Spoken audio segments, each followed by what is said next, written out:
মাখন চুরি করেছিল ছেলেবেলায়, আর হৃদয় চুরি করেছিল যৌবন বেলায়, আর ভালোবাসা দিল জগৎ মেলায়। শ্রীকৃষ্ণ গোপাল গোবিন্দ শরণম। শুভ জন্মাষ্টমীর পুণ্যলগ্নে গোপালের বন্দনা হলো, গোপালের আরতি হলো, গোপালের আরাধনা হলো, গোপালের পুজো হলো, গোপালকে অনেক রকম ভোগ নিবেদন করা হলো। গোপাল সন্তান বলে কথা। গোপুর জন্মদিনে গোপুকে অনেক রকমভাবে গোপুর মা সাজিয়ে দিল।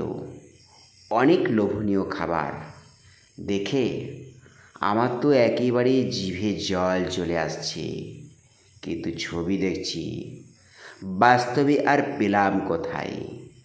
গোপাল এই খাবারগুলো বছরের 365 দিন খুব তৃপ্তি করে খায় এবং সারা রাত এপাশ ওপাশ ঘুরতে ঘুরতে পাশ ফিরে ঘুমায় আর মোবাইল ঘাঁটে। হ্যাঁ, গোপালের আবদার ছিল তার জন্মদিনের ভিডিওটি ভোরের তারা চ্যানেলে দিতে হবে। তাই তো তেঘড়ি আরামবাগের আমার ছোট বোন সঞ্জয়িতা পাঁজা খুব সুন্দর করে গোপালের ঘটা করে জন্মাষ্টমীর দিন জন্মদিবস পালন করলো। আর সে ভিডিওটা পেয়ে আমি সঞ্জয়দীপ ভোরের তারা চ্যানেলে আপলোড দিলাম আজ ভোর 5টায়। অনেক রকম করে গোপালকে সাজানো হয়েছে, অনেক কিছু খাবারের আয়োজন করা হয়েছে, অনেক রকমভাবে বাড়িতে উৎসবের পরিবেশ তৈরি করা হয়েছে। সঞ্জয়িতা জনপ্রিয় একজন এই মুহূর্তের ক্রিয়েটার। শত ব্যস্ততার মাঝেও সংসারের কাজ সামলে সারাদিন গোপালকে সেবা করে।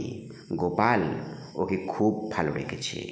জন্মাষ্টমী মানে ভগবান শ্রীকৃষ্ণর জন্মোৎসব, আর এই জন্মোৎসব সারা দেশের গ্রামগঞ্জ শহর নগরে খুব ঘটা করে অনুষ্ঠিত হয়। আর সেই দৃশ্যটাই ভোরের তারা চ্যানেলে আপনাদের কেমন লাগলো সঞ্জয়িতার গোপালের এই শুভ জন্মদিন? অবশ্যই লাইক করবেন, কমেন্ট করবেন, ভিডিও শেয়ার করবেন। নতুন দর্শক বন্ধুরা সাবস্ক্রাইব করে থাকুন।